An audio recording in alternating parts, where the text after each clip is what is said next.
مرحبا بكم في شيبة يمني فودز. أنا كاثرين، وممكن تسامحوني منذ كثير وقت وأنا لم أنزل فيديو، والسبب أني كان يوجد لدينا مولد، وهذا هو سام. سميناه سام.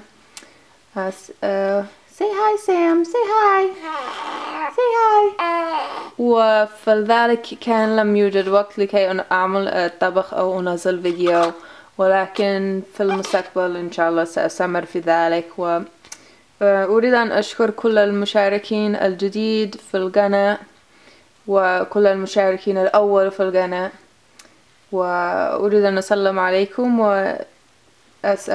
يعني مشتاقة لكم، أسمع منكم خبر إن شاء الله، يعني فيديو جديد قريبا، وشكرا. اوكي، قل له مع السلامة سام، مع السلامة، مع السلامة.